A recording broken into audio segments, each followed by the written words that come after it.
නමෝ තස් භගවතු අරහතෝ සම්මා සම්බුද්දස්ස නමෝ තස් භගවතු අරහතෝ සම්මා සම්බුද්දස්ස නමෝ තස් භගවතු අරහතෝ සම්මා සම්බුද්දස්ස ශ්‍රද්ධා සම්පන්න කාරුණික පින්නතුනි හැම කෙනෙක්ම උතුම් සද්ධර්ම ශ්‍රවණය සඳහා සූදානම් වන මොහොත ලෝතර සම්මා සම්බුදුරජාණන් වහන්සේ දේශනා කොට වදාළ ඒ උතුම් සද්ධර්ම සාගරයෙන් ස්වල්පයක් නමුත් හැමදිනාම ශ්‍රවණය කරගන්නට සූදානම්ව සිටින්නේ. විභජ්‍යවාද වැඩසටහන ඔස්සේ පටිසම්භිදා මග්ග ප්‍රකරණය ආශ්‍රය කරගෙන විවිධ ධර්මකාරණා පිළිබඳව අපි පැහැදිලි කරගන්නට යෙදෙන්නේ. එහිදී විශේෂයෙන්ම තෙසැත්තෑ ඥානයන් මූලික වශයෙන්ම එකිනෙකගෙන අපි එහි විග්‍රහ වන ධර්මාර්ථයන් පිළිබඳව අවධානයක් යොමු කරමින් ඒ පිළිබඳව තේරුම් ගන්නට උත්සාහවත් වන්නේ අපේ ප්‍රතිපදාවට නිර්වාණගාමිනී ප්‍රතිපදාවට ඒක පහසුවක් විදිහට යොදා ගැනීමේ අදහසින් යුක්තව. පින්තුනි අද දවසේදී අපට සාකච්ඡා කරන්නට තිබෙන්නේ නිරෝධ සමාපatti ඥානය පිළිබඳව. නිරෝධ සමාපatti ඥානය කියලා කියන්නේ සුවිශේෂ ඥානයක්. නිරෝධ සමාපත්තිය කියනකොට මේ ශාසනයේ තිබෙන ශ්‍රේෂ්ඨතම උත්තරීතරම සමාපත්තියක් තමයි නිරෝධ සමාපත්තිය කියලා කියන්නේ. නිරෝධ සමාපත්තියට සමවැදින බව අපි නොඑක ආකාරයට හඳුනාගෙන තිබෙනවා. ඒ මහරහතන් වහන්සේලා විසින් නිරෝධ සමාපත්තියට සමවදනා බව. නිරෝධ සමාපත්තියට සමවදින්නට පුළුවන්කම තිබෙන්නේ ඒ මහරහතන් වහන්සේලාට සහ අනාගාමී ආර්යයන් වහන්සේලාට පමණයි. නිරෝධ සමාපත්තියට සද්දිනක් සමවදින්නට පුළුවන්කම තිබෙනවා අදිෂ්ඨාන කොට. එතකොට මේ සද්දිනක් නිරෝධ සමාපත්තියෙන් සමවැදුණු භික්ෂුන් වහන්සේ නමකට පිණ්ඩපාතයේ පූජා කිරීම ආදී තුළ ditta ධම්ම වේදනීයවම ඒ කුසල විපාක ලබා ගන්නට පුළුවන්කම තිබෙනවා. ලැබුණු අවස්ථාවන් අපි දකිනවා. එදා බුදුරජාණන් වහන්සේගේ කාලයේදී සිදු වුණ ඇතැම් සිදුවීම් තුළින් සහ කතා ප්‍රවෘත්ති තුළින් නිරෝධ සමාපත්තිය කියලා කියන්නේ ඒ සිව්පිලිසිඹියාපත් මහරහතන් වහන්සේ නම ලබන ඒ උත්තරීතර තත්වයක්, ඒ උතුම් සමාපත්තියකට සමවැදීමක් හැටියටයි හඳුනා ගන්නට පුළුවන්කම තිබෙන්නේ. එතකොට මොකද්ද මේ සමාපත්තිය? මොකද්ද මේ උත්තරීතර භාවය කියලා අපිට ටිකක් නුවණින් විමසා බැලීම වැදගත් වෙනවා. කතං ද්වේහි බලේහි සමන්නාගතත්තා තයෝච සංඛාරාණං පටිප්පස්සද්ධියා. එතකොට මේ ඥානය පිළිබඳව විග්‍රහ කොට දක්වනවා.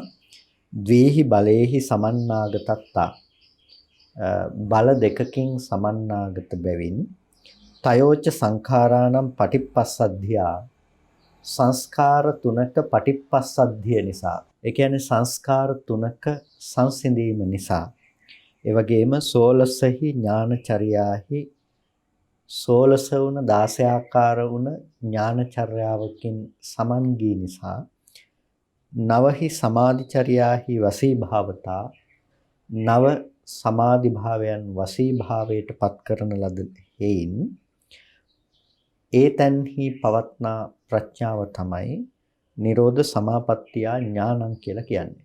නිරෝධ සමාපත්තිය පිළිබඳව පවත්නා ඥානය කියලා කියන්නේ. එතකොට මේ නිරෝධ සමාපatti ඥානය අපි නිරෝධ සමාපත්තිය සහ නිරෝධ සමාපatti ඥානය හැටියට කොටස් දෙකක් මෙතනදී හඳුනා ගන්නු ලබනවා. නිරෝධ සමාපත්තිය කියලා කියන්නේ අපි සමවද කෙනෙක් ආර්යයන් වහන්සේ නමක් අනාගාමී හෝ අරහත් ඵලයටපත් වූ ආර්යයන් වහන්සේ නමක් සමවදින නිරෝධය නැතිනම් ඒ නිරෝධය අරමුණු කොට පාදක කරගෙන සමවදනා වූ සමාපත්තිය.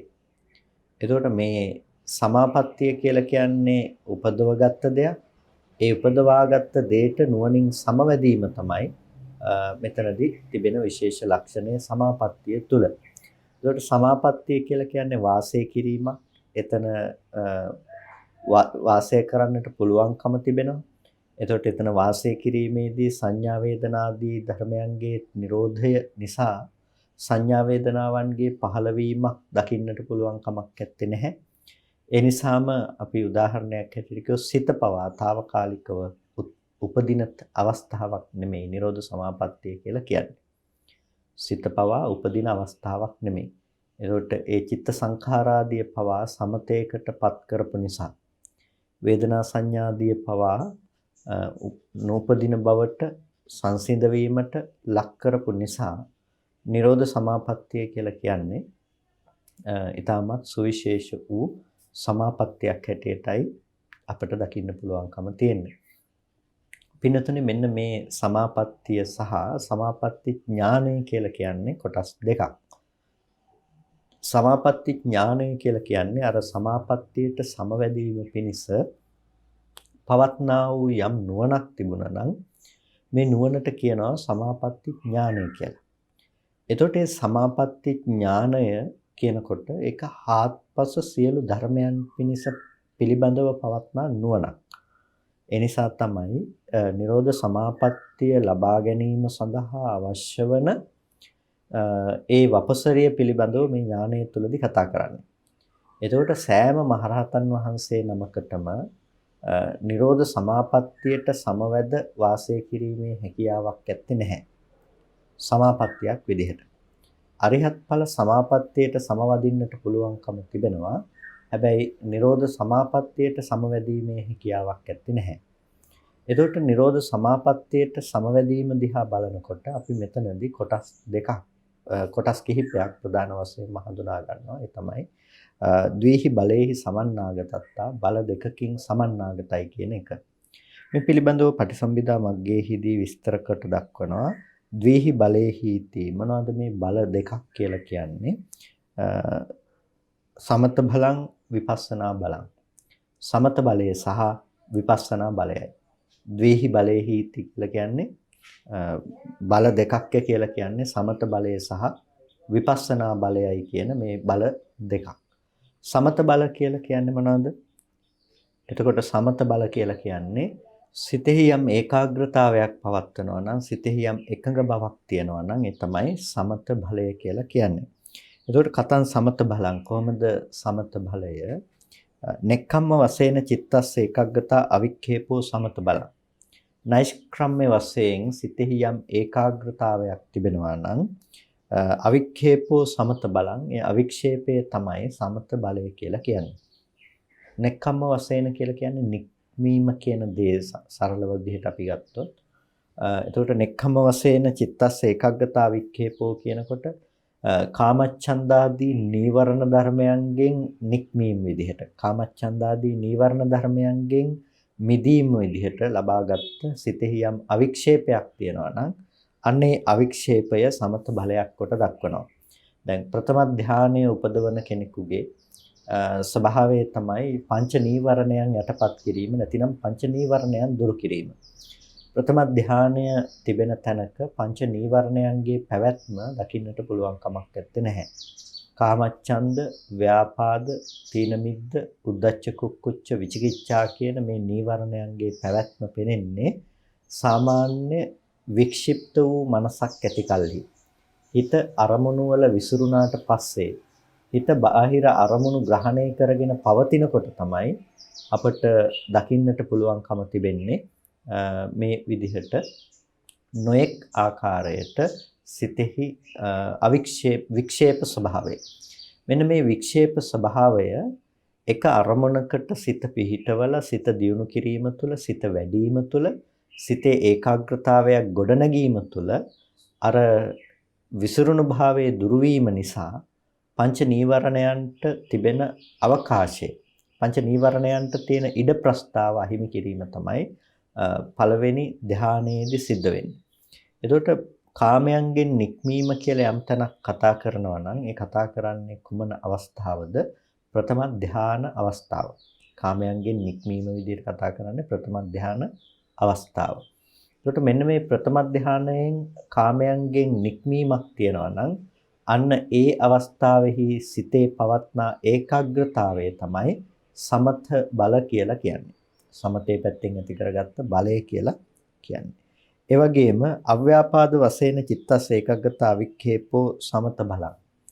අව්‍යාපාද විදිහට ව්‍යාපාදයේ පවතින්නේ බාහිර අරමුණක සිත ගැටීම් සහගතව පැවැත්වීම තුල. ව්‍යාපාදයේ කියන දේ උපදින්නේ නීවරණය උපදින්නේ පටිඝ නිමිත්ත නිසානේ. පටිඝ නිමිත්තම් භික්ඛවේ අයෝනිසෝ මනසිකරෝතෝ අනුප්පන්නාචේව ව්‍යාපාදෝ උපජ්ජති උප්පන්නාචේව ව්‍යාපාදෝ බිහියෝ භාවාය වේපුල්ලාය සංවත්තති. එතකොට ව්‍යාපාදය කියලා කියන දේ පවතින්නේත් උපදින්නේත් කුමක් නිසාද? පටිඝ නිමිත්ත සහ අයෝනිසෝ මනසිකාරය නිසා. එතකොට බාහිර අරමුණු පිළිබඳව වැරදි විදිහට මෙනෙහි කරන කම ඉවත් කරලා එක තැනක එක අරමුණක තිබෙන ස්වභාව ලක්ෂණයක් පිළිබඳව හිත තබාගෙන එතන සිත ඒකාග්‍රගත භාවයට පත් කිරීම තුළින් සිත එකඟ කිරීම තුළින් ඒ උපදවා ගන්නා සමාධියක් වේ නම් අන්න ඒ සමාධිය නිසා කුමක්ද සිද්ධවන්නේ? ඒ ධ්‍යාන සමාපatti ලබන්නට පුළුවන්කම තිබෙනවා.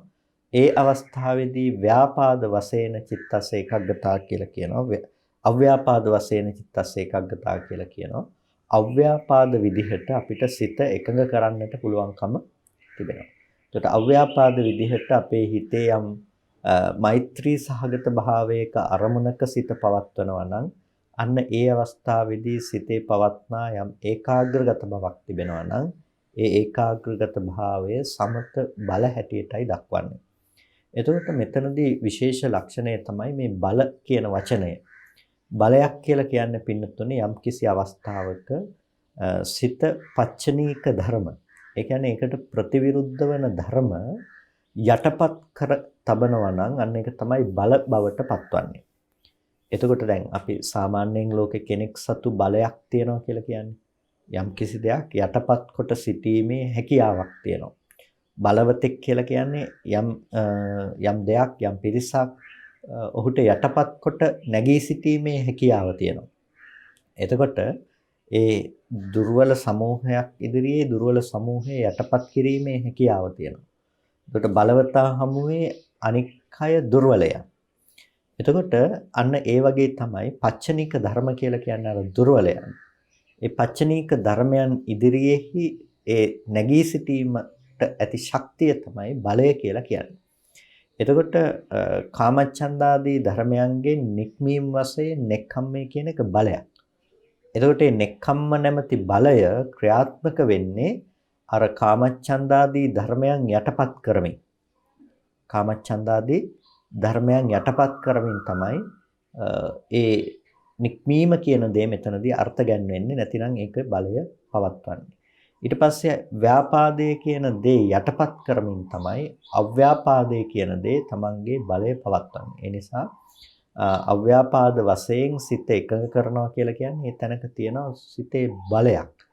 ඒ නිසා තමයි ඒ ඒකාග්‍රතාවයේ බලයක් කියලා කියන්නේ. ඒක ව්‍යාපාදයට ප්‍රතිවිරුද්ධව නැගී සිටිනවා. ඒ නිසා අව්‍යාපාද විදිහට සිතෙහි මේ බලය පවත්වනවා. ආලෝක සංඥා වශයෙන් චිත්තස් ඒකග්ගතා වික්ඛේපෝ සමත බලං. ආලෝක සංඥාව කියලා කියන්නේ තීන මිද්දේ දුරු කරන්නට සමර්ථ වන දෙයක්. ආලෝක සංඥා කියනකොට අපි භාවනා කරනකොට අපිට උපදින ආලෝක සංඥා තිබෙනවා. ආලෝක සංඥා කියන එකෙන් විග්‍රහ වීමේදී අර්ථ දෙකක් අපිට හඳුනා ගන්නට පුළුවන්කම තිබෙනවා. එකක් තමයි ආලෝක සහිත පරිසර පද්ධතීන් කියන එක. ඒ කියන්නේ දැන් අන්ධකාරය සහිත පරිසර පද්ධතියකදී තීන මිද්දේට හිතකර පරිසරයක් ගොඩ නැගෙනවා. පාරිසරික තත්වයේ තීන මිද්දේට හිත කරයි. හැබැයි ආලෝක සංඥාවක් කියලා කියන්නේ සුවිශේෂ අවස්ථාවක්. ආලෝක සංඥාවක් කියන තැනදී තීන මිද්දේට හිත කර වෙන්නේ නැහැ. ආලෝකමත් භාවය පරිසරයේ තිබෙන ආලෝකමත් භාවය. දෙවෙනි අවස්ථාව තමයි සිත එකඟ වෙනකොට පහළ වෙන ආලෝක නිමිති තිබෙනවා. සිත ඒකාග්‍රගත වෙනකොට පහළ වෙන ආලෝක නිමිති. එතකොට යම් කිසි අවස්ථාවකදී සිත ඒකාග්‍රගත භාවයට පත් වෙනකොට ඒ ඒකාග්‍රගත භාවය හමුවේහි සිතට වැටහෙන ආකාරයක් තිබෙනවා ආලෝක නිමිති හට ගැනීම. සමහර කෙනෙකුට ඇස් පියාගෙන ඒ භාවනා කමඨහන වඩනකොට දියුණු කරනකොට ඔහුට කුඩා කුඩා ආලෝක ස්වභාවයන් දිස් වෙන්නට පටන් ගන්නවා. මේ කුඩා කුඩා ආලෝක ස්වභාවයන් දිස් වෙන්නට පටන් ගැනීම තුළින් එයාට අර භාවනාව ටිකක් වැඩෙනවා කියන දේ දැනෙනකොට ඉන් තීන මිද්දේ දුර වෙනවා. ඒ වගේම අර පොඩි ආලෝක නිමිති කියන එක පිළිබඳව අපි නොසලකා හැරලා තවත් ඉදිරියට භාවනා කරගෙන යනකොට ඇතැම් අයට තමාට හාත්පස ඇති ආලෝකයක් මුළු පරිසර පද්ධතියම ඒකාලෝකවත් වන ආලෝකයක් ලෙස ඒ ආලෝකයේ වැටහි යන්නට පුළුවන්කම තිබෙනවා. ඇතැම් විටක මේක ඇතැම් අයට ඒ අවස්ථාවේදී ඇස් වහගෙන හිටියත් ඒ අයට මේ ආලෝකය එසේ නුවණට වැටහෙන්නට පුළුවන්කම තිබෙනවා. එතකොට මේ විදිහට ආලෝකය පිළිබඳව නිමිති ඇතිවීම කියන දේ භාවනාවක් සිද්ධ කරනකොට සිද්ධ වෙන්නට පුළුවන්කම තිබෙන අත්දැකීම් ඉතිනම් නිමිති පහළ වීම. එතකොට මේකෙන් කියන්නේ නැහැ ඔබ යම් කිසි මට්ටමකට මාර්ගඵලයකටපත් වෙලා ඉන්නවා කියලා. සමහර වෙලාවට අපි දකිනවා ඇතැම් වෙලාවට මේ මිනිස්සුන්ට වැරදි තැන් පෙන්නනවා මේ ඇතැම් දේශනා තුලින් පවා මේ ආලෝකයක් ඇති වුණා කියන්නේ ආලෝක කය පූර්ණේ වුණා. දැන් චතුත්ථ ධානය ලැබලා තියෙන ඊට පස්සේ මේ කෙලෙස් දුරු වීමෙහි ලක්ෂණය තමයි ආලෝකයක් පහළ වුණා කියලා කියන්නේ කියලා. ආලෝකයක් පහළ වුණා කියන එක කෙලෙස් දුරු වීමෙහි ලක්ෂණයක් නෙමෙයි. ඒක තීන මිද්දේ යටපත් වීමෙහි ලක්ෂණයක් තමයි ආලෝක සංඥා ඉපදීම කියන දේ. එතකොට ආලෝක සංඥා කියනකොට අර කියපු කොටස් දෙකක් තියෙනවා. මේ දෙකම අපි තේරුම් ගන්නට ඕනේ. අර අඳුරු සහිත පරිසරයක් ඇසුරු කිරීම කියන එකත් ඒ වගේම ඒ තීන මිද්දේට හිතකර බවටපත් වෙනවා. ඒ නිසාම ආලෝක සහිත පරිසරයක් ඇසුරු කිරීම වැදගත් වෙනවා. එතකොට දැන් අපි හිතමුකෝ කෙනෙක් රාත්‍රී කාලයේදී භාවනා කරනකොට තීන මිද්දයක් ඇති වෙනවා කියලා. එතකොට එයා S2 පියාගෙන අර මේ ආලෝකමත් පරිසරයන් ඇසුරු කරනවා හිතින් මනසින්. ඒකත් ආලෝක සංඥා මෙනෙහි කිරීම හැටියට අපට හඳුනා ගන්නට පුළුවන්කම තිබෙනවා. ආලෝක නිමිති ඇසුරු කිරීම විදිහට ඒකත් හඳුනා ගන්නට පුළුවන්කම තිබෙනවා. එතකොට ඒ එක අවස්ථාවක් අනිත් අවස්ථාව තමයි සිත එකඟ වෙනකොට ඒකාග්‍රගත භාවයත් එක්ක Tamanට ඇතිවන ආලෝක නිමිති වර්ණ නිමිති කියන දේවල් දැర్శණය වීම කියන දේ. එතකොට මේක නිසා මොකද වෙන්නේ? මේක ආලෝක සංඥා වඩනකොට ආලෝක සංඥා උපදිනකොට සිතෙහි තිබෙන අර තීන මිද්ද නැමැති අකුසලය තීන මිද්දේ නැමැති නීවරණය යටපත් කරනවා. ඒක ඉක්මවා සිටිනවා. තීන මිද්දේ ඉක්මවා සිටිනවා. එතකොට මේ තීන මිද්දේ ඉක්මවා සිටින නිසා තීන මිද්දේ යටපත් කොට සිටින නිසා එයාට පුළුවන්කම තිබෙනවා එයාගේ හිත ඉතාමත් හොඳින් තවදුරටත් අවික්ෂේප සහගත භාවයේ තුලම පවත්වාගෙන යන්නට. ඒ නිසා තමයි මෙතන බලය පිළිබඳව කතා කරනකොට සමත බලයක් හැටියට මේ ආලෝක නිමිති ආලෝක සංඥාවල පැවැත්මක් කියන්නේ. මේ ආලෝක සංඥා උපදිනවා නම් ඒ ආලෝක සංඥා වශයෙන් සිතේ යම් ඒකාග්‍රගත භාවයක් තිබෙනවා නම් ඒ අවස්ථාවේදී පවත්නා ඒකාග්‍රගත භාවය ඒකාරමුණක සිත පිහිටීම සමත බලය හැටියට අපට හඳුනා ගන්නට පුළුවන්කම තිබෙනවා. එතකොට මෙන්න මේ විදිහටම අපිට මේ නීවරණයන් යටපත් කරන්නට හේතු වන යම්කිසි ආකාරයක සිතේ පවත්නා ඒකාග්‍රගත භාවයක් තිබෙනවා නම් ඒ කියන්නේ සිත එකඟ වෙනවා කියන ලක්ෂණයක් තිබෙනවා නම් හිත ඒකාග්‍රගතයි කියන ස්වභාවයක් තිබෙනවා නම් ඒ ඒකාග්‍රගත ස්වභාවය තමයි පොදුවේ ගත්තහම සමත බල කියලා කියන්නේ. එතකොට හිත විසිරෙන්නේ නැතුව බහැර අරමුණු වල හිත ඒකාග්‍රගත ඒක අරමුණක පිහිටවල තබා ගන්නට පුළුවන්කම තිබෙනවා. මෙන්න මේ ඒක අරමුණක සිත තබා ගැනීම ඇති කලෙහි අපට විශේෂයෙන්ම හඳුනා ගන්නට පුළුවන්කම තියෙනවා. සමත බලය කියන්නේ කුමක්ද කියලා. එතකොට ඒ තමයි පළවෙනි බලය. ඊට පස්සේ දෙවෙනි බලය තමයි විපස්සනා බලය කියලා කියන්නේ. විපස්සනා බලය. විපස්සනා බලය කියලා කියන්නේ නුවණින් ඒ ධර්මතා විශේෂෙහි පවත්නා මානසිකාරය. එතකොට කොහොමද අනිච්චානුපස්සනා විපස්සනා බලං? දැන් මේ දේවල් පිළිබඳව ආය නැවත නැවත ඔබට පැහැදිලි කරන්නට අවශ්‍ය වන්නේ නැහැ. ඒකට හේතුව බොහෝ අවස්ථාවල මේ දහම් කරුණු පිළිබඳව විශේෂයෙන්ම ඔබට පැහැදිලි කරලා තියෙන නිසා. එතකොට අනිච්චානුපස්සනා විපස්සනා බලං කියලා කියනවා. අනිත්‍ය අනුව දැකීම විපස්සනා බලයක්. ඒ වගේම දුක්ඛානුපස්සනා විපස්සනා බලං දුක අනුව මානසිකාරයේ පැවැත්වීම විපස්සනා බලයක්. ඒ වගේම අනාත්තානුපස්සනා විපස්සනා බලං අනාත්මය අනුව මෙනෙහි කිරීම අනාත්මය අනුව බැලීම විපස්සනා බලයක්. නිබ්බිදානුපස්සනා විපස්සනා බලං නිර්වේදය අනුව බැලීම විපස්සනා බලයක්. විරාගානුපස්සනා විපස්සනා බලං විරාගය අනුව බැලීම විපස්සනා බලයක් ලෙස දක්වනවා. එතකොට විපස්සනාවත් බල ධර්මයක් හැටියට මේ විදිහට දක්වන්නේ අර පච්චනික ධර්මයන් වළක්වාලන්නට ඒක හේතුවක් බවට පත් වෙන නිසා. එතකොට මොකක් නිසාද මේක බලයක් හැටියට කියන්නේ? බලයක් හැටියට කියන්නේ අනිච්චානුපස්සනාය නිච්ච සංඥායන කම්පති විපස්සනා බල. අනිච්චානුපස්සනාව නිසා නිත්‍ය සංඥාවන්ගෙන් කම්පාවටපත් වෙන්නේ නැහැ. අනිච්චානුපස්සනාව නිසා නිත්‍ය සංඥාවෙන් කම්පාවටපත් වෙන්නේ නැහැ. න කම්පතිති විපස්සනා බල. කම්පාවටපත් නොවන හේයින් තමයි ඒකට විපස්සනා බලය කියලා කියන්නේ. නිත්‍ය සංඥාවෙන් කම්පාවටපත් වෙන්නේ නැහැ. කම්පාවටපත් නොවන බව නිසා ඒකට කියනවා විපස්සනා බලය කියලා. දැන් බලය කියන වචනේ ඔබට හඳුනා ගන්නට පුළුවන් කුමන අර්ථයක් නිසාද මේ බල කියන වචනේ පාවිච්චි වෙන්නේ කියලා. ඒකට අනිච්චානුපස්සනාය නිච්ච සංඥායන කම්පතිති විපස්සනා බලං. අනිච්චානුපස්සනාව නිසා නිත්‍ය සංඥාවෙන් කම්පාවටපත් නොවන නිසා තමයි මේක විපස්සනා බලයක් කියලා හඳුන්වනු ලබන්නේ. දුක්ඛානුපස්සනාය සුඛ සංඥායන කම්පතිති විපස්සනා බලං. දුක්ඛානුපස්සනාව තියෙනකොට ඒ ධර්මයන්ගේ දුක් වූ ස්වභාවය පිළිබඳව මානසිකාරයේ පවත්වනකොට සුඛ සංඥාවකින් කම්පාවටපත් නොවන්නා වූ ස්වභාවය නිසා තමයි ඒක විපස්සනා බලයක් කියලා කියන්නේ. අනත්තානුපස්සනාය අත්ථ සංඥායන කම්පතිති විපස්සනා බලං. අනත්තානුපස්සනාව නිසා ආත්ම සංඥාවෙන් කම්පාවටපත් නොවන්නා වූ ලක්ෂණය තමයි මෙතන විපස්සනා බලයක් කියලා කියන්නේ. එතකොට නිබ්බිදානුපස්සනාය නන්දියාන කම්පතිති විපස්සනා බලං. නිබ්බිදානු නිර්වේදය අනුව ඒ අනුපස්සනාව පවත්වනකොට නන්දියා ඇලීමෙන් සිත නිදහස් වෙනවා. ඒක තමයි එතනදී පවත්නා බලය තමයි ඒ නන්දියෙන් කම්පා නොවන බව තමයි එතනදී විපස්සනා බලයයි කියලා කියන්නේ. අන්න ඒ විදිහට මේ හුදු ධර්මතා පිළිබඳව විශ්ලේෂණය කරගන්නකොට ධර්මතා පිළිබඳව දැකීම නිසා එතන පවත්නා වූ විපල්ලාසාදී ධර්මයන්ගේ යටපත් කිරීම නැතිනම් ඒ දේවල් දුරු කිරීමට කියනවා විපස්සනා බලය කියලා.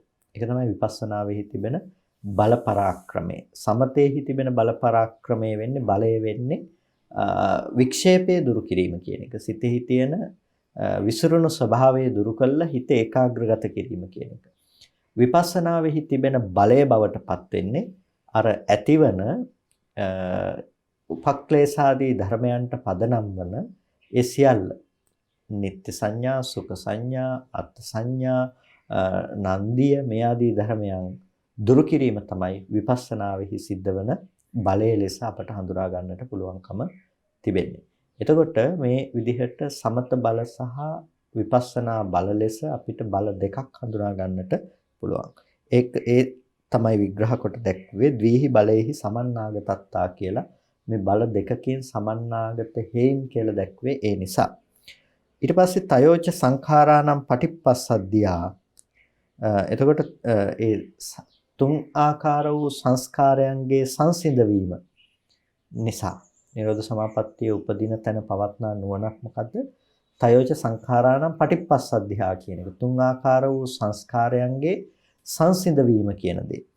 එතකොට කතමේ සම්තින්නම් සංඛාරානම් පටිප්පස්සද්ධියා මොන තුන් ආකාර සංස්කාරයන්ගේ පටිප්පස්සද්ධිය පිළිබඳවද කතා කරන්නේ? ဒုတိ ය ඥානං සමාපන්නස්ස විතක්ක ਵਿਚාරෝ වචී සංඛාරා පටිප්පස්සද්ධා හොಂತಿ. එතකොට ဒုတိ ය ඥානං දෙවෙනි ධ්‍යානයේට සමවදින කෙනාට විතක්ක ਵਿਚාරා. මේ විතක්ක ਵਿਚාර කියලා කියනකොට විතක්ක ਵਿਚාර කියලා කියන්නේ වචී සංස්කාර. වචී සංස්කාර කියලා කියන්නේ විතක්කෙත්වා ਵਿਚාරෙත්වා. විතර්කණය කරලා ਵਿਚාරය කරලා තමයි වචන කතා කරන්නේ. විතර්කණය කළා ਵਿਚාරය කළා තමයි වචන කතා කරන්නේ. එතකොට ඒ විතක්කය සහ ਵਿਚාරය නිසා වචන කතා කිරීම පෙනෙන නිසා ඒ දෙක හඳුන්වනු ලබනවා වචී සංඛාර හැටියට. එතකොට ဒုတိ ය ධානයේට සමවැදුණු කෙනාගේ විතක්ක ਵਿਚාර ඒ කියන්නේ වචී සංස්කාර නිරුද්ධයි. වචී සංස්කාරය යට නිරුද්ධයි. ဒုတိ ය ධානයේට සමවැදුණු පුද්ගලයා විතක්ක ਵਿਚාර යටපත් කොට සිටින්නා වූ පුද්ගලයෙක් හැටියටයි හඳුනාගන්නේ. එතකොට දෙවෙනි ධානයේට සමවැදුණු කෙනාගේ අරමුණු පිළිබඳව හිතනකම සහ අරමුණු පිළිබඳව හැසිරෙනකම සම්පූර්ණයෙන්ම එයා යටපත් කරලා තියෙනවා. විතක්කය කියන්නේ ඕලාරික කමක්, ਵਿਚාරය කියලා කියන්නේ ඕලාරික ලක්ෂණයක්. ඒ නිසා විතක්ක ਵਿਚාර දෙක ဒုတိ ය ධානයේ උපදවන කෙනා සම්පූර්ණයෙන්ම දුරු කළ දමනවා, යටපත් කොට දමනවා, සංසිඳීමට ලක් කරනවා. ඒක තමයි තයෝච සංඛාරානම් පටිපස්සද්ධියා කියනකොට සංස්කාර තුනක් සංසිඳවනවා කියනකොට පළවෙනි සංස්කාරය වෙන්නේ මෙන්න මේ වචී සංස්කාරය. විතක්ක ਵਿਚාර සංසිඳවීම කියන එක. එතකොට දැන් ප්‍රථම ධානයේ කියන දේ විතක්ක ਵਿਚාර පීති සුඛ ඒකග්ගතා කියන අංග පහකින් යුක්තයි. ප්‍රථම ධානයේ අංග පහකින් යුක්තයි විතක්ක ਵਿਚාර පීති සුඛ ඒකග්ගතා කියන අංග පහෙන්. එතකොට දැන් යම් අවස්ථාවකදී මේ විතක්ක ਵਿਚාර කියන ගති දෙක අවශ්‍ය වෙන්නේ නැවත නැවත හිත ඒ අරමුණට විතර්කණය කළ අරමුණේ හැසිරීම විදිහට. කෙනෙක් මේ විතක්ක ਵਿਚාරයන් යටපත් කරමි කියලා විතක්ක ਵਿਚාරයන්ගේ ඕලාරික බව දැකලා විතක්ක ਵਿਚාර දෙක අත්හැරලා පුරුදු කිරීම විදිහට નિરાයාසයෙන්ම සමාපත්තියට සමවදින්නට හිත වඩාත් භාවිත කරනවා නම් එයාට පුළුවන්කම තියෙනවා විතක්ක ਵਿਚාර යට කරන්නට.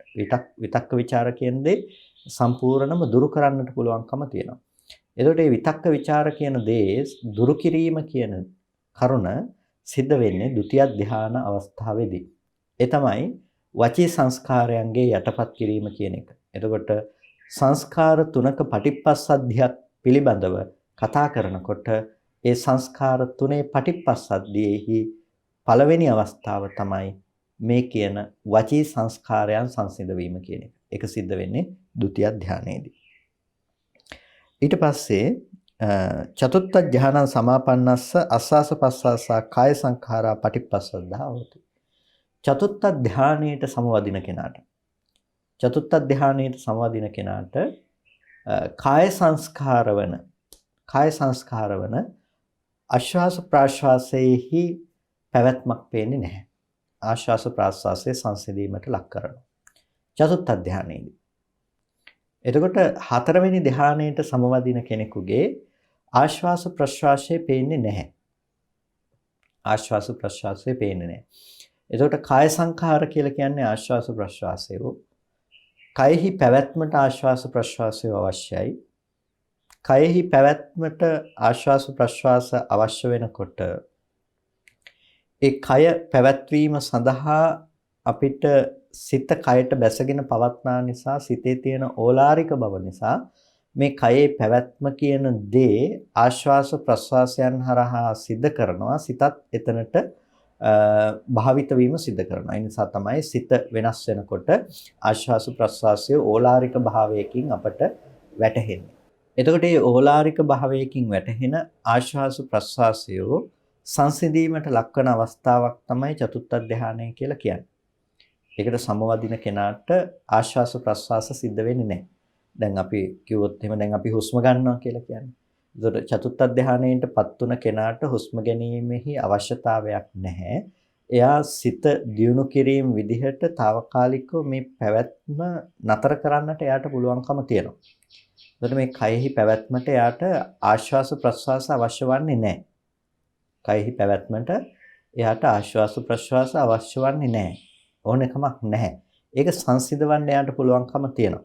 හැබැයි මේ සමාපත්තියේදී ඒකෙන් කියන්නේ නැගී සිටියට පස්සේ හුස්ම ගන්න නැහැ කියන එක එහෙම නෙමෙයි.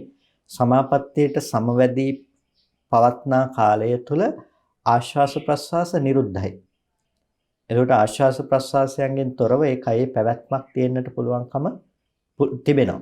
ඒ තමයි චතුත්ථ ධානයේහි තිබෙන විශේෂත්වය. එතකොට දැන් මේ වගේ කරුණු අපිට තේරුම් ගන්නකොට දැන් බුදුරජාණන් වහන්සේ පැහැදිලිවම දේශනා කරලා තියෙන දෙයක් තමයි චතුත්ථ ධ්‍යාන සමාපත්තිය කියන දේ. එතකොට මේකෙදි කාය සංස්කාරය සමතේකටපත් වෙනවා. ඒ කියන්නේ කය සමතේකටපත් කිරීම තුළ මේ කයෙහි නැවත නැවත පැවැත්වීමට උපකාර වන මේ ආශ්වාස ප්‍රශ්වාසයන්ගේ සංසිඳීම කියන දේ. ඒක අවශ්‍ය වෙන්නේ නැහැ. ඇයි මේ කය සංසිඳවලා තියෙන්නේ? එතකොට කය සංසිඳ වීම නිසා අපි කිව්වොත් එහෙම తాවකාලිකව මේ ස්විච් එක ඔෆ් කරලා තියෙනවා. එතකොට අපහු මේක අවශ්‍ය වෙලාවෙදී අපහු පටන් ගන්න පුළුවන්කම තියෙනවා. හැබැයි తాවකාලිකව සමාපත්තිය කියලා කියන්නේ මේ කයෙම මිදිලා මේක සම්පූර්ණ සංසිඳීමකට ලක් වෙලා තියෙන අවස්ථාවක්. ඒ නිසා තමයි එතන තියෙන කාය සංස්කාරය කියන එක සම්පූර්ණම දුරුයි කියලා කියන්නේ. එතකොට ඒක මේ ප්‍රකෘති මට්ටමින් කතාබස් කර කර ඇවිද ඉන්න අවස්ථාවක නෙමේ සමාපත්තියට සමවැදුන කෙනෙකුගේ තියෙන ස්වභාවය. ධානයේ තියෙනවා නම් ඒකට සමවදින්න පුළුවන්කම තියෙනවා. මේ කරුණු වර්ධවා ගැනීම නිසා සමහර වෙලාවට මේ ආශ්වාස ප්‍රශ්වාස කියන එකටත් අස්සපස්ස කියලා අර්ථකථන දීලා මේ කියන්නේ අපි හුස්ම ගන්නවා කියන එක නෙමෙයි කෙලස් ඇතුළට ගන්න එක සහ මේ ගන්න කෙලස් පිට කිරීම තමයි ආස්වාස ප්‍රස්වාස කියලා කියන්නේ කියලා මේකටත් අර්ථකථන සපයන්නට ඇතැම් අය උත්සාහවත් වෙනවා මේ අස්පස් කරනවා කියන එක. අස්පස් කරනවා කෙලස් අස් කිරීම කියන එක අරගෙන මේ අස්පස් කිරීමක් තමයි මෙතනදී සිද්ධ වෙන්නේ කියලා මේකට අර්ථකථන සපයන්නට ඇතැම් අය උත්සාහවත් වෙනවා.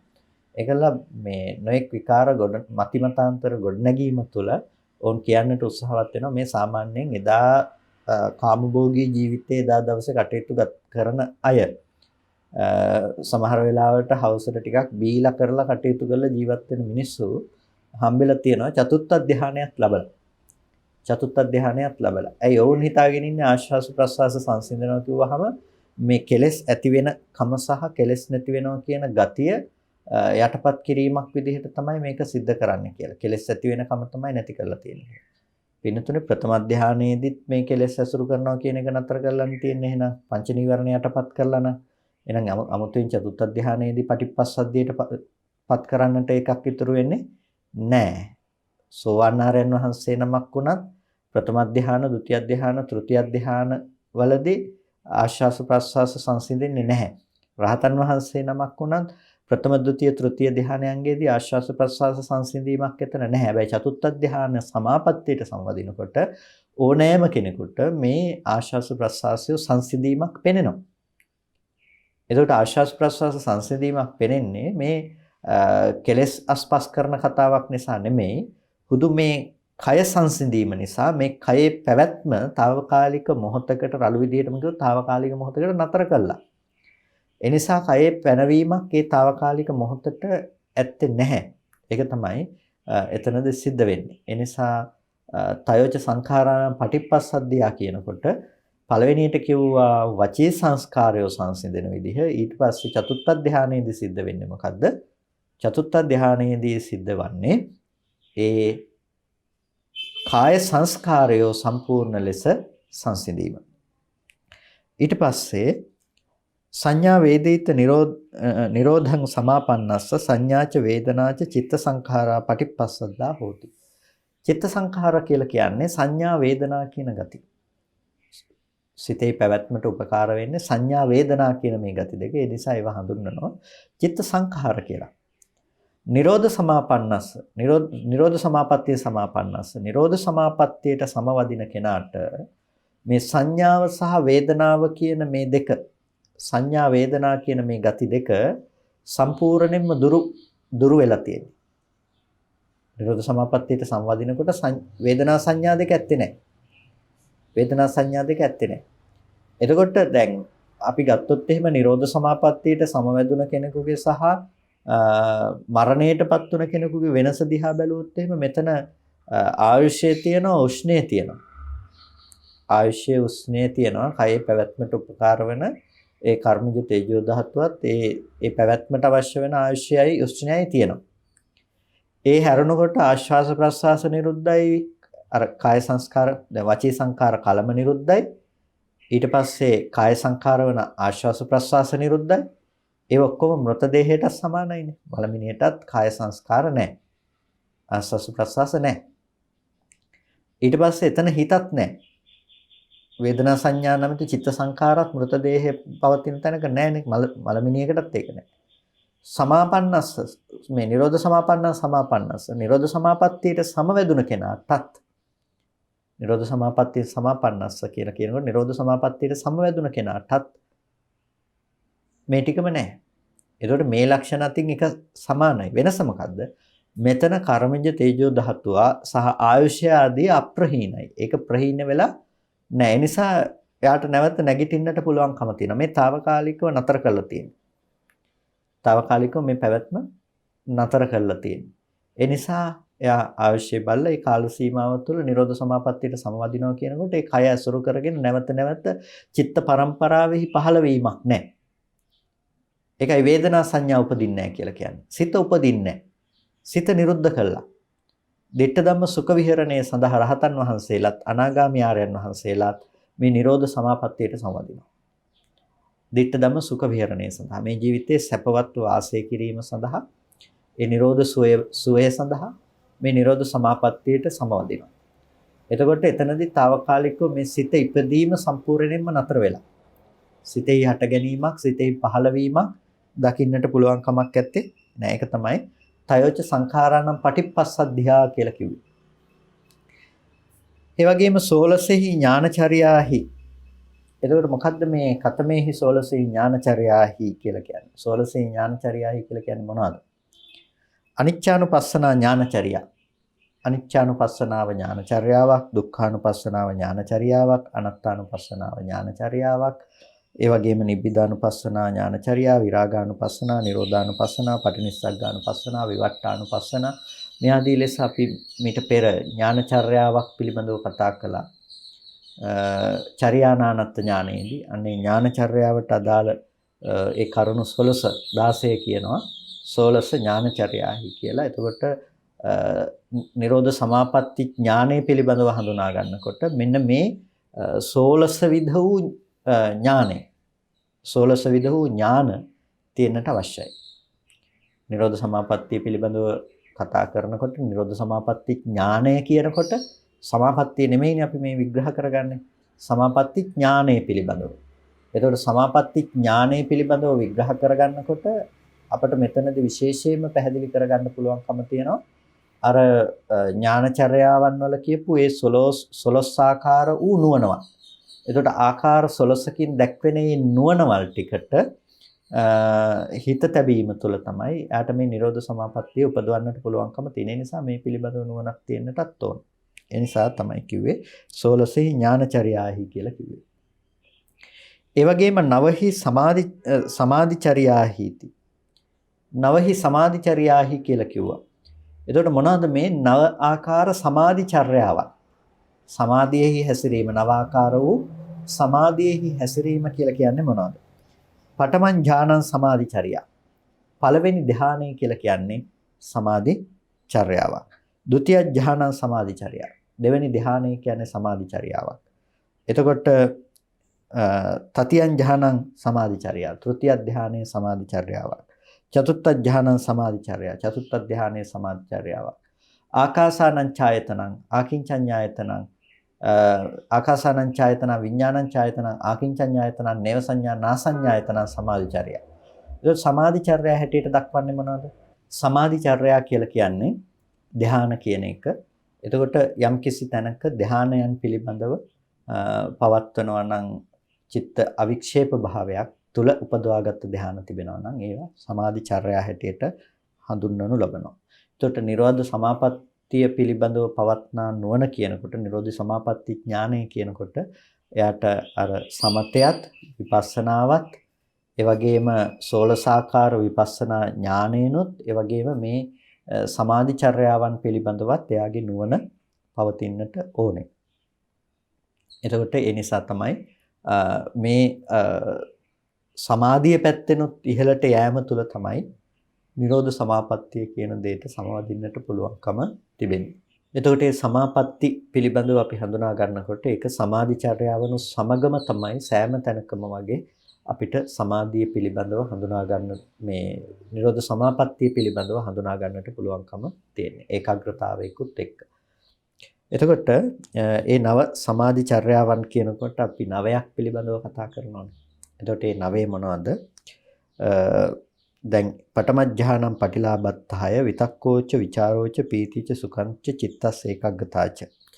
එතකොට මේ ප්‍රථම ධානයේ ලබා ගැනීම පිණිස ඉස්සෙල්ලම විතක්ක විචාර පීති සුඛ ඒකග්ගතා කියන මේ ධර්මයන් පිළිබඳව තමන් ඒ නුවණ පවත්වන්නට ඕන. ဒုတိ ය ධාන තෘතිය ධාන ආදී ඒ ධාන අංගයන් පිළිබඳව එයා ඒ නුවණ පවත්වන්නට අවශ්‍යයි. ඒකට අන්නේ ධාන අංගයන් පිළිබඳව පවත්නා ප්‍රත්‍යවේක්ෂාවත් කියන එකක් සමාධි චර්යාවට අයත් වෙන දෙයක්. එතකොට රූපාවචර ධාන හතරත් අරූපාවචර ධාන හතරත් රූපාවචර අරූපාවචර ධානවල ධාන උපදවා ගැනීමේදී ඒ සිත්වල පවත්නා ධාන අංගයන් පිළිබඳව පවත්නා මානසිකාරයත් කියන මේ සියල්ලම ඒ සමාධි චර්යාවන් හැටියට තමයි අපට හඳුනා ගන්නට පුළුවන්කම තිබෙන්නේ. එතකොට මේ නිරෝධ සමාපත්තිය පිළිබඳව පවත්නා නුවණ ගැන කතා කරනකොට එතන තවත් සුවිශේෂ භාවයක් තිබෙනවා. ඒ තමයි ධානය කියන දේ වශී ප්‍රාප්ත කර ගැනීම පිළිබඳව ඔහුට පවත්නා නුවණ. ධාන පිළිබඳව වශී ප්‍රාප්ත කර ගැනීමෙහි තියෙන නුවණ. එතකොට දැන් ඕනෑම ධානයක් අපි ඉපදුණු පමණින්ම ඒකේ පැවැත්මක් සිද්ධ වන්නේ නැහැ. විශේෂයෙන්ම දැන් ප්‍රථම ධානයේ බොහෝ අයට ප්‍රථම ධානයේ උපදවන්නට පුළුවන්කම තියෙනවා. හැබැයි අර වශී ප්‍රාප්ත කර ගැනීම කියන දේ පිළිබඳව තියෙන දැනුම නුවණ අඩුයි. අඩු නිසා ඒ ධානයේ ඉපදෙනවා ආපහු ඒ අතහැර දැමීම නිසා බිඳී යනවා. එහි පැවැත්මක් පේන්නේ නැහැ. ඒ නිසා ධානය පිළිබඳව වශී ප්‍රාප්ත කර ගැනීම කියන දේත් ඒ නුවණක් තියෙන්නට අත්‍යවශ්‍යයි. එතකොට වසීති පංච වසියෝ වසී කියලා කියන්නේ මොනවද? ධානයක් වශී කරනකොට පංච වශයක් දකින්න පුළුවන්කම තිබෙනවා. ආවර්ජන වසී, ආවර්ජනා වශයක් තියෙනවා. එතකොට ආවර්ජනා කිරීම විදිහට අර සමාධි නිමිත්ත ආවර්ජනා කිරීම විදිහට තමයි පළවෙනියටම එයා ඒ ධානය උපදවන්නේ. එතකොට අර සමාධි නිමිත්ත නැවත නැවත ආසේවනය කරමින් ආවර්ජන කරමින් අර ධාන චිත්තය උපදවන්නට එයා නැවත නැවතත් පුරුදු කරනවා. ඒක තමයි ආවර්ජන වසී කියලා කියන්නේ. ආවර්ජනා කිරීම විදිහට එයා පුරුදු කරනවා. එතකොට දැන් බොහොම ඉක්මනට එතෙන්ට හිත තියන්නට බොහොම ඉක්මනට එතනට මනසපත් කරගන්නට එයා ඒ හිත පුරුදු කරනවා. දැන් අතහැර දමලා ටික වෙලාවක් ගියාම කාලයක් ගියාම ආපහු අර සමාධි මට්ටමටපත් වෙනවා කියන එක ප්‍රායෝගිකව කෙනෙකුට අපහසුයි. හිත එකඟ කරපු භවනා කරපු අය දන්නවා හිතේ දැඩි ඒකාග්‍රතාවයක් ඇති වුනහම ඒක ඒ අවස්ථාවේ බිඳී ගියාට පස්සේ නැවත ඒ තැනට හිත ගන්නවා කියන එක හරි අපහසුයි. ඒ ඇයි නැවත නැවත ආවර්ජනා කෘත්‍යයක් නැති නිසා නැවත නැවත අපි ආවර්ජනා කිරීම සිදු කරන්නේ නැති නිසා. ඒ නිසා නැවත නැවත ආවර්ජනා කිරීම අපි ළඟ තියෙන්නට ඕනේ. ඒක තමයි ආවර්ජන වශය කියලා කියන්නේ. ඒක සමාධියක් ඉපදුනාට ධානයක් උපදවගත්තට පස්සේ ඒක නැවත නැවත ආවර්ජනා කරමින් ඒ තැනට හිත තබන්නට අපි නැවත නැවත හිත පුරුදු කරන්නට ඕනේ. ඒකට කියනවා ආවර්ජනා විදිහට අපි වශී ප්‍රාප්ත කරගන්නවා කියලා. වශී කරනවා ධානය. ඊට පස්සේ සමාපජ්ජන වශී කියලා කියනවා. සමාපජ්ජන වශයට සමවැදීම් විදිහට හිත පුරුදු කරනවා. ධාන චිත්තය ආවර්ජනා කරනවා. ආවර්ජනා කළා නතර වෙන්නේ නැතුව ඒකට අපි නැවත නැවත සමවැදීම් විදිහට වශී කරනවා. ඒ සිතට අපි සමවැදීම් විදිහට නැවත නැවත සමවැදීම් විදිහට හිත පුරුදු කරනවා. ඒකට කියනවා සමාපජ්ජන වශී කියලා. සමවැදීම් විදිහට සිත පුරුදු කිරීම. සමාපජ්ජන වශීතාවය. ඊට පස්සේ අදිඨාන වශී. අදිෂ්ඨාන කරනවා. අදිෂ්ඨාන කරනවා කියලා කියන්නේ මේ අවස්ථාවේදී මම මේ සමවැදීමට පත් වෙලා තව පැයකින් නැගී සිටිනවා.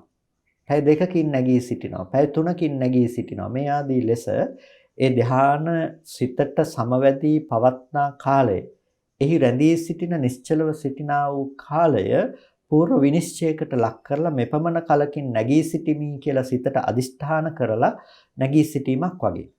දැන් ඒක හරියට දැන් සමහර අය පුරුදු වෙලා ඉන්නවා නිදා ගන්නකොට මම මේ වෙලාවට අවදි වෙනවයි කියලා සිතින්ම නැගී සිටින වෙලාව අදිෂ්ඨාන කරනවා. සිතින්ම නැගී සිටින වෙලාව අදිෂ්ඨාන කරනවා. අපි දැන් එළියෙන් එලාම් එකක් තියනවා වගේ සිතින්ම එලාම් එකක් තියාගන්නවා මම මේ වෙලාවට නැගිටිනවා කියලා. හරියට මේ වෙලාවට නැගිටින්න පුළුවන්කම තියෙනවා. බොහෝ අය ඉන්නවා හිත ඒ විදිහට එතනට පුරුදු කරපු අය. අන්න ඒ විදිහටම මේ සමවැදීම කියන එකට හිත පුරුදු කරනවා ධ්‍යාන සමාපත්තියකට සමවදිනකොට අදිෂ්ඨාන කරලා මේ වෙලාවට මේ දක්වා කාලයක් මම මේකේ පවතිනවායයි කියලා ධ්‍යානයේ අදිෂ්ඨාන කරනවා. එතකොට අදිෂ්ඨාන වශයෙන් ඒකට සමවදිනවා අදිෂ්ඨාන විදිහට නැගී සිටිනවා. එතකොට මේ ආකාරයට ඒක අදිෂ්ඨාන කිරීමේ හැකියාව තියෙන එකට කියනවා අදිෂ්ඨාන වසී කියලා. ඊට පස්සේ වොට්ඨාන වසී කියලා කියනවා. ඒ කියන්නේ නැගී සිටීම විදිහට ඇතිවෙන වශීතාවය. එතකොට මේ නැගී සිටීම කියන දෙයටත් අපිට ඒ විදිහට අදිෂ්ඨානය තියෙන්නට ඕනේ. ඒ විදිහට නැගී සිටීම කියන දෙයට ධ්‍යානයෙන් නැගී සිටීම කියන දෙයටත් අදිෂ්ඨාන කරලා හිත එතනට පුරුදු කරන්නට ඕනේ. ඒකට කියනවා අදිෂ්ඨාන වොට්ඨාන වසී කියලා. ඒ වගේම ධ්‍යානයෙන් නැගී සිටියාට පස්සේ නැවත නැවත එය ප්‍රත්‍යවේක්ෂා කරන්නට ඕන. ප්‍රත්‍යාවේක්ෂණය කියලා කියන්නේ නැවත ඒ පිළිබඳව හිත තබමින් නැවත මෙනෙහි කොට බැලීම. එතකොට මේ ප්‍රත්‍යවේක්ෂා කිරීමත් නැවත නැවත කරන්නට අවශ්‍යයි. ඒකට කියනවා ප්‍රත්‍යවේක්ෂණ වසිය කියලා. එතකොට මෙන්න මේ යම් ධ්‍යානයක් උපදව ගත්තාම මේ ධ්‍යානය මේ පස් ආකාරයට වශී කිරීම තමයි සාමාන්‍යයෙන් සිද්ධ කළ යුතු වන්නේ. ඒ විදිහට තමයි මේ ධ්‍යාන සමාපත්තිය උපදවාගෙන දියුණු කරගෙන තබා ගන්නට පුළුවන්කම තියෙන්නේ. එහෙම නැත්නම් මේ සමාධියෙහි පැවැත්මක් තියෙන්නේ නැහැ. දැන් සෝවාන් ඵලයටපත් වෙනකොට සෝවාන් ඵලයටපත් වන ආර්යයන් වහන්සේට උනත් මේ ප්‍රථම ධ්‍යාන සහිතව ඒ සෝවාන් ඵලයටපත් වුණාට ඒක නැවත නැවත වශී ප්‍රාප්ත කරගෙන පවත්වන්නට හැකියාවක් එතන නැත්තේ නැහැ. මොකද වෙනම සමත නිමිත්තක් ආසේවනය කරලා ලබාගත් දෙයක් නොවන නිසා. හැබැයි මෙතනදී ඒක කරන්න පුළුවන්කම තියෙනවා. ඒකට හේතුව තමයි මේක සමාධි බලයත් එක්ක යන දෙයක්. ඒතකොට සමාධි බලය උපදවන්නෙම යම් කර්මස්ථානයක හිත තබලා. ඒ කියන්නේ ධ්‍යානෙ ලබන්නෙම යම් කර්මස්ථානයකට හිත තබා ඒ අනුව තමන්ගේ මනස සිත මෙහෙවීම තුලින්. එතකොට පුළුවන්කම තියනවා ඒ තැනදී පින්නතුනි මේ මානසිකාරයේ මේ විදිහට පවත්වන්නට පුළුවන්කම තියෙනවා. ඒ නිසා සමාධි බලයක් තියෙන නිසා එයාට මේ ධ්‍යානෙ වශී කරන්නට පුළුවන්. ඒ නිසා තමයි සෝවාන් ආර්යයන් වහන්සේ නමක් කිසිම සමත භාවනාවක් නොකරපු සෝවාන් ආර්යයන් වහන්සේ නමකට සෝවාන් ඵලයටපත් වෙන මොහොත ප්‍රථම ධ්‍යාන සහිතවපත් වුණාට ඒක පවත්වා ගන්නට හැකියාවක් එතන නැත්තේ.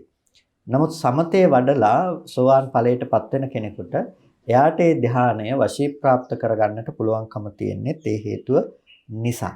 මෙන්න මේ ආකාරයට ඒ පංච වශීතාවයකින් ඒ ධ්‍යානය වශී කරන්නට පුළුවන්කම තියෙනවා. ඒකට වශී කිරීම නිසා ධ්‍යානය පුරුදු කිරීම නිසා එයාට ලැබෙන ප්‍රතිලාභය මොකද්ද? පඨම ධ්‍යානං යත්තිච්ඡකං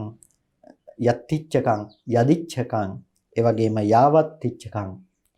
ඒ කියන්නේ යම් තැනක ඒ වගේම යම් කාලයක් ඒ විදිහම යම් විදිහකට කැමතිනම් ඒ ආකාරයට ආවජ්ජති ආවජ්ජනාය දණ්ඩායි තත්තං නත්ථීති ආවජ්ජන වසී. එතකොට මෙතනදී මේ ආවර්ජනා වශය කියලා කියන්නේ ඇයි යම් තැනක තමන්ට කැමති යම් ආකාර වූ තැනක ඕනෑම තැනකදී මේ සමාපත්තියට සම්වදින්න පුළුවන්කම තියෙනවා. ඒ වගේම යම් කාලයක නම් ඒ කැමැත්ත තියෙන්නේ කැමැති තාක් කාලයක් ඒ සමාපත්තියට සමවැදී ඉන්නට පුළුවන්කම තියෙනවා. එතකොට අන්න ඒ විදිහට පවත්වන්නට නැවත නැවත ආවර්ජනා කිරීම විදිහට හිත ඒ සමාපත්තිය තුළ පවත්වන්නට තිබෙන හැකියාව තමයි ආවජ්ජන වශීතාවය කියලා කියන්නේ. ආවජ්ජන වශීතාවය කියලා කියන්නේ. ඒකට යම් තාක් කාලයක් යම් තැනක ඒ විදිහට යම් තැනක් දක්වා යම් කාල සීමාවක් දක්වා ඒ විදිහට පවත්වාගෙන යෑමේ හැකියාවක් ඇති විදිහට තමයි වශී කිරීම කියන දේ පවත්වන්නේ. පඨම ධානං පළවෙනි ධානය යත්තිච්ඡකං යදිච්ඡකං යාවතිච්ඡකං සමාපජ්ජති.